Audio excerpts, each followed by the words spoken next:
జిల్లాకు ఆనాటి ప్రతిపాదిత ప్రాజెక్టుల ప్రకారం రావాల్సి ఉండే. ఆంధ్రప్రదేశే ఏర్పాటే తెలంగాణ పాలిట పెనుశాపం. కొంతమందికి నచ్చదు, కానీ పెనుశాపంగా పరిణమించింది ఆంధ్రప్రదేశ్ రాష్ట్ర ఏర్పాటు. మొత్తం తెలంగాణకు, అందులో మోర్ స్పెసిఫికల్లీ మహబూబ్ నగర్ జిల్లాకు జరిగినటువంటి తీవ్రమైనటువంటి అన్యాయం. ఎస్ఆర్సి యాక్ట్ అంటే స్టేట్ రీఆర్గనైజేషన్ యాక్టు స్పష్టంగా చెప్తుంది, ప్రతిపాదించబడి ఆల్రెడీ శాంక్షన్ అయ్యి జరుగుతుండే ప్రాజెక్టులు, కంటెంప్లేట్ చేసి ఉన్న ప్రాజెక్టులు, వాటిని మార్చకూడదు, అవి కొనసాగించాలి. ఆ చట్టం ఉండగా కూడా వాటి అన్నిటిని కాదని వీటిని మొత్తం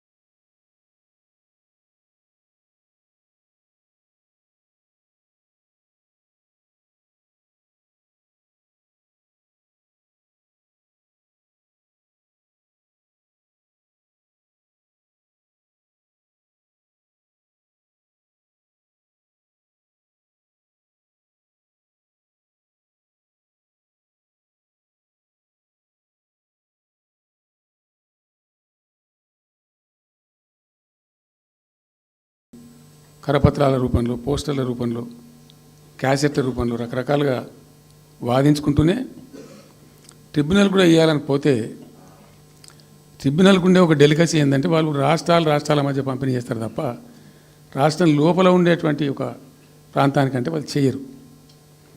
మీకు రాష్ట్ర హోదా లేదండి, మీరు ప్రాంతము, మీరు రాష్ట్రంతో కొట్లాడుతున్నారు, అది వేరే సంగతి, కానీ మేము స్వీకరించలేము, తీసుకోలేము చట్ట ప్రకారం అని చెప్పి వాళ్ళు నిరాకరించారు. సరే, ఆ తదనంతరం ఉద్యమం జరిగింది, మీ అందరికీ తెలుసు. ఇక్కడ ఇంకొకటి కూడా తప్పకుండా చెప్పాలి. బచావత్ ట్రిబ్యునల్ ఏర్పాటైనప్పుడు అతను పంపకాలు చేస్తూ బచావత్ ట్రిబ్యునల్లో స్పష్టంగా రికార్డెడ్ ఇప్పుడు ఉంది. బచావత్ ట్రిబ్యునల్లో స్పష్టంగా పొందుపరచబడి ఉంది. ఇప్పుడు బచావత్ గారు ఖుద్దు రిటైర్డ్ సుప్రీంకోర్టు జడ్జి, ఆయన స్వయంగా ఏమన్నాడంటే, ఈ ప్రాంతం నిజంగా చాలా నిరాదరణకు గురైంది, ఇంకా అవుతూ ఉన్నది. ఆ రోజు విపత్కర పరిస్థితి, దుర్భరమైన పరిస్థితి ఏంటంటే, పాలమూరు గురించి గంటెడు నీళ్ళు అడిగిన వెళ్ళేటప్పుడు ఇంత కేటాయించండి, ఈ కరువు జిల్లా ఉంది అని అడిగేవాడే లేడు. ఆనాటి సమైక్య ప్రభుత్వం చేసిన ద్రోహం. బచావత్ ఏం చేసిండు, మాకు చూడబుద్ధి అయితే లేదు, ఇది మా అంతల మేమే సూమోటో ఈ సమైక్య ప్రభుత్వం ప్రతిపాదించకపోయినా ఒక 17 TMC జూరాల ప్రాజెక్టు మంజూరు చేస్తున్నాము. అయితే సాంకేతిక కారణాలు మరొకటో చూపెట్టి ఈ జూరాల ప్రాజెక్టుని ఇక్కడి నుంచి ఎత్తగొట్టద్దు, వేరే కాడ కట్టద్దు, ఇక్కడ మాత్రమే కట్టి తీరాలి, దానికే అలాట్ చేస్తున్నామని చెప్పి ఒక కండిషన్ పెట్టిండు ఆయన. ఇది ట్రిబ్యునల్. అతను ఒక న్యాయమూర్తిగా పనిచేసిన వ్యక్తి కాబట్టి చూడబుద్ధి కాక, ఆ బాధ భరించలేక ఈ కామెంట్ కూడా రికార్డు చేసిండు ట్రిబ్యునల్లో. ప్లస్ ఆ 17 TMC జూరాల ప్రాజెక్టుకు కేటాయించిండు. ఎంత విషాదం అంటే, అది ఎప్పుడో 74 నుంచి 78 దాకా జరిగింది కథ అంతా. అతను కేటాయిస్తే దానికి ముట్టినోళ్ళు లేడు, పట్టుకునోళ్ళు లేడు, తీసినోళ్ళు లేడు. అంజయ్య గారు ముఖ్యమంత్రి అయినాక ఒక ఏడాది తర్వాతనేమో అప్పుడు అంజయ్య గారు దానికి ఫౌండేషన్ స్టోన్ వేసారు. ఫౌండేషన్ స్టోన్ వేస్తే ఇక అది మెల్లగా తెలంగాణ ప్రాజెక్ట్ కదా, ఇప్పుడు పట్టుకుని లేడు, దాన్ని మాట్లాడడం లేదు, అయ్యలేదు, అవ్వలేదు, ఒక అనాథలాగా ఆ బ్యారేజ్ వరకు కట్టేశారు. దానికి కాలువలు లేవు, నీళ్ళు రావు, పొలాలు పారాయి, కృష్ణానది నీళ్ళు వస్తుంటాయి, గేట్ల ద్వారా పోతుంటాయి. ఎప్పటి వరకు ఈ తతంగం 2001లో గులాబీ జెండా ఎగిరేదాకా ఇదే తతంగం. ఇంకా విషాదం ఏంటంటే అప్పుడు ముఖ్యమంత్రి ఉన్న చంద్రబాబు నాయుడు ఆయన మహబూబ్నగర్ జిల్లాను దత్తత తీసుకున్నాడు. ఆయన దత్తతలో ఉండే చేసి నేను అడాప్ట్ చేసుకుంటున్నా ఈ కరువు జిల్లా, దీన్ని అది చేస్తా ఇది చేస్తా పొడి చేస్తా అని మాటలు చెప్పి ఇష్టం వచ్చినన్ని పునాదురాలు వేసిండు. కల్వకుర్తి, మన్ను, మశాను రకరకాల పునాదురాలు వేసుకుంటూ పోయిండు.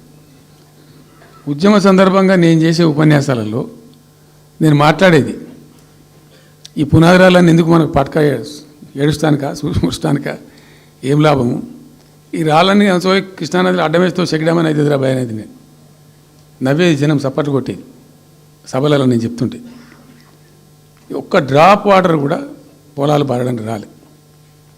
తత్ఫలితమైంది net result. What was the net result?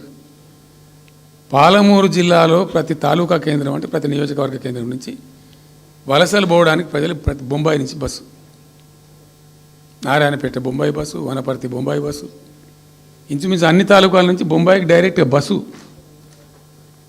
ఏం చేస్తారు? ప్రజలు పొట్ట చేత పట్టుకొని వలస పోవాలి, బతకపోవడు తప్ప ఇంకో గతి లేదు. జిల్లాకు జిల్లా మొత్తానికి మొత్తం 100% కృష్ణా బేసిన్లో ఉంటుంది. భయంకరమైన కరువు. చివరికి ఆ జిల్లాలో ఉండే అనేక మంది కవులు అనేక పాటలు రాసిండ్రు. ఆ గోరెడ్డి వెంకన్న గారు అయితే పల్లె పల్లెలో పల్లెర్లు మొలిసే పాలమూరులోన అని చెప్పి పాట రాసి పాడిండు. ఆ పాట బాగా పాపులర్ సాంగ్ కూడా, తెలంగాణ ఉద్యమం పొడుగుతో కూడా భయంకరంగా మోగినటువంటి సాంగ్. సో అట్లా జరుగుతూ ఉంది. మేము ఏడుస్తా పోయినాం, చూస్తూ పోయినాం. అవి ఉన్న రెండే ప్రాజెక్టులు. ఒకటి బచావతి పెడితేనేమో జూరాల గతి అది.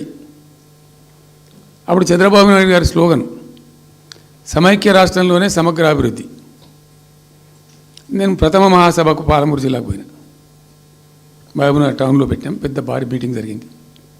దాదాపు 70-80 వేల మంది వచ్చిండ్రు. ఆ మీటింగ్లో నాకు బాగా కోపం వచ్చి, ఏమయ్యా చంద్రబాబు నాయుడు, అప్పటికి ఏంటంటే కర్ణాటకకి కొంత ముంపు ప్రాంతం ఏమిటి జూరాల ప్రాజెక్టులో ఏంటంటే కొద్ది ముంపు ప్రాంతం కర్ణాటక రాష్ట్రంలో ఉంటుంది. ఒక 13 కోట్ల రూపాయల వరకు కాంపెన్సేషన్ కట్టాల్సి ఉండే. కట్టడు, ₹1 కట్టడు. ఏమయ్యా చంద్రబాబు నాయుడు గారు, నువ్వు దత్తత తీసుకున్నావు, కథ తీసుకున్నావు, డైలాగులు చెప్తున్నావు, ఇక్కడ చచ్చిపోతాను జనము, బొంబాయికి వలసలు పోతుండ్రు. ఇటువంటి పరిస్థితులలో కూడా కర్ణాటకకు డబ్బులు కట్టడానికి డబ్బులు లేవా?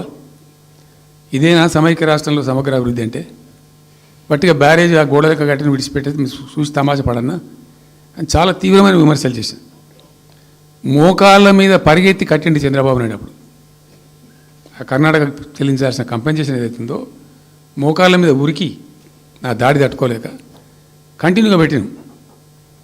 దాని తర్వాత చంద్రబాబు నాయుడు పార్టీకి సంబంధించిన ఎమ్మెల్యేనే ఆర్డీఎస్ దగ్గర బాంబులు పెట్టి పేల్చేయడం, అది మీ అందరికీ కూడా తెలుసు. బాంబులు పెట్టి పేల్చడం 2 సార్లు 3 సార్లు పేల్చారు. నేను ఫస్ట్ ఉద్యమంలో తెలంగాణ ఉద్యమం స్టార్ట్ అయిన తర్వాత నేను ఎంచుకున్న ఎజెండా, నా ఎజెండాలో మొదటి పాదయాత్ర నేను చేసినటువంటిది జోగులాంబ టు గద్వాల పాదయాత్ర చేసిన. ఈ అన్యాయం సంగతి ఏంది అని దాన్ని ప్రజలలో ఎండగట్టాలని చెప్పి, గవర్నమెంట్ కూడా ఒత్తిడి తేవాలని చెప్పి, ఎందుకు తెలంగాణ ఉద్యమం చేస్తున్నామని లోకానికి తెలియాలని చెప్పి నేను జోగులాంబ టు గద్వాల పాదయాత్ర చేసిన. దాన్ని మొత్తం అసలు కంప్లీట్ 80,000 ఎకరాలకు బారాల్సినటువంటి ఆ ఆర్డీఎస్ కెనాలు 15,000 ఎకరాలు, 10,000 ఎకరాలు, 20,000 ఎకరాలకు వచ్చింది, తగ్గిపోయింది. అడిగే నాతుడు లేడు.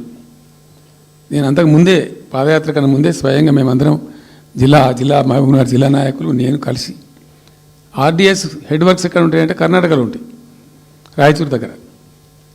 అక్కడ